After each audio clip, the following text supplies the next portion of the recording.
श्री गणेशाय नमः। सियावर रामचंद्र जी महाराज की जय। पुरुषोत्तम महात्म्य 30वां अध्याय। नारद जी बोले, हे तपोनिधे, पतिव्रता स्त्री की आपने प्रशंसा की थी, उसके लक्षण कहिए। सूत जी बोले, हे ब्राह्मणों, श्री नारद जी के पूछने पर श्री नारायण बोले, हे नारद जी सुनिए, पतिव्रता के लक्षण बताते हैं। पति नीच स्वभाव का हो, चाहे रोगी हो, क्रोधी, शराबी, बूढ़ा, मूर्ख, गूंगा, अंधा, बहरा, भयानक दिखने वाला, निर्धन, कंजूस, दुष्चित्त, कायर तथा चाहे पर स्त्री लंपट ही क्यों न हो, साध्वी स्त्री उसे देवता मानकर शरीर, मन, वाणी द्वारा निर्विरोध होकर सेवा ही करे। बाल, युवा तथा वृद्धावस्था में स्त्री कभी स्वतंत्र होकर गृह कार्य न करे। काम, क्रोध, लोभ और अहंकार त्याग कर स्त्री पति सेवा करे। कोई अन्य पुरुष कामार्थ होकर उसे बुरी निगाह से देखे, छुए, तब भी अपने मन में विकार न आने दे, तो वह स्त्री उसके शरीर में जितने रोम हैं उतने ही 1000 वर्ष तक स्वर्ग में निवास करती है।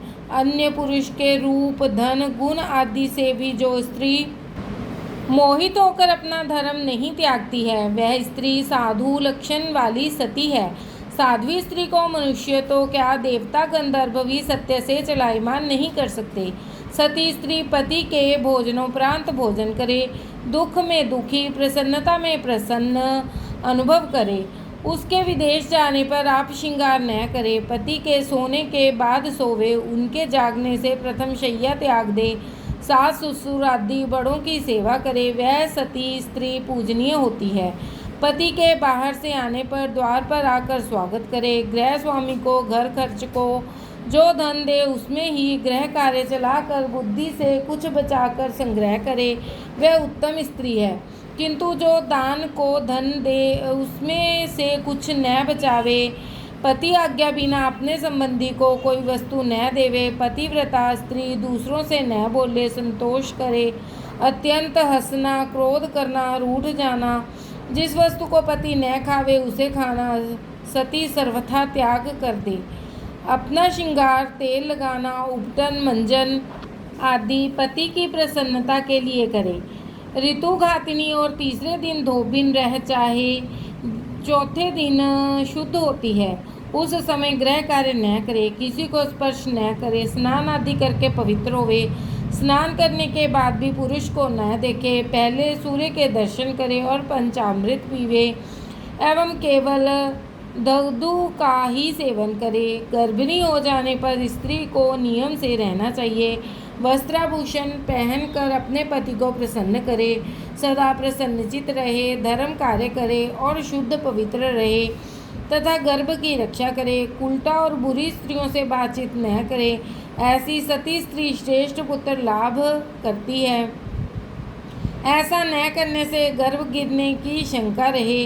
अपने से अधिक गुणों वाली सोत को न त्यागे, ईर्ष्या और क्रोध होने पर भी उससे लड़ाई न करे, पति की बात आदर से सुने और बात ना काटे, भोग के निमित्त पति उत्कंठा से बुलाए तो हंसती हुई जावे, पति के गाने से प्रसन्न हो, लड़ाई झगड़े की बात न करे, दुखी होने पर भी ऊंची आवाज में न रोए, पति को कोसे नहीं, भाई बहनों के घर जाने पर भी पति से आज्ञा लेकर जावे, विदेश जाते हुए पति को टोके नहीं, उसके पीछे सास के निकट सोए और दिन भर पति का ध्यान चित्त में रखे। विदेश में रहने वाले पति की स्त्री अत्यंत श्रृंगार न करे, सादा जीवन बिताए, पर पुरुष से हंसी मजाक न करे, अकेले और एक वस्त्र में न घूमे, पति के बुलाने पर स्त्री को चाहिए कि हंसकर शीघ्र जा पहुँचे, स्वामी के कहने पर ही उसके समीप बैठे, पति के खाने से बचा हुआ आहार महाप्रसाद के रूप में ग्रहण कर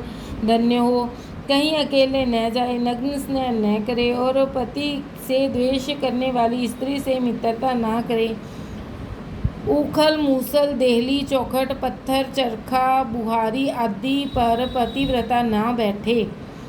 तीर्थ स्नान करने के लिए तीर्थ में ना जा सके तो अपने पति के चरणों को धोकर चरणामृत पान करे। शंकर, ब्रह्मा एवं विष्णु से बढ़कर सती को उसका पति पूज्य है। जो बिना पति की इच्छा के व्रत नियम आदि करती है, वह पति की आयु नष्ट करती है और स्वयं भी नरक में पड़ती है। जो पति के आज्ञा देने पर अकड़ कर उसे जवाब देती है, वे सती कहलाने योग्य न होकर ग्राम में कुतिया या वन में गीदड़ी होती है। जो स्त्री चोरी से स्वयं मिठाई खाती है, वह उल्लू की योनि में जन्म लेती है। पति के बिना अकेली घूमने वाली स्त्री विष्टा भोज्य शुक्री बनती है। पतिव्रता के लिए देवता, गुरु, धर्म, तीर्थ एवं व्रत आदि सब कुछ पति ही है। अतः सब कुछ छोड़कर पति के चरणों का पूजन करें। पति के साथ छाया के समान सती को रहना चाहिए। जिस प्रकार सर्प को पकड़ने वाला अपनी मंत्र शक्ति से बिल में भी सर्प को पकड़ लेता है, उसी प्रकार यमराज के हाथ से स्त्री का पतन हो जाने से पति एवं पिता दोनों अगर स्वर्ग में भी हों तो निश्चय ही उसका पतन हो जाता है। विधवा स्त्री को चाहिए कि बेनी न गूंदे,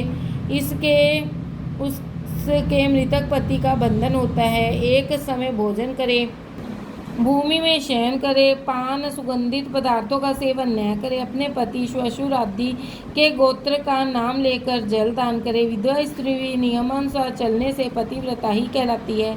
श्री बृहन्नारद पुरुषोत्तम मास महात्म्यम 30वां अध्याय समाप्त। बोलो सियावर रामचंद्र भगवान की जय।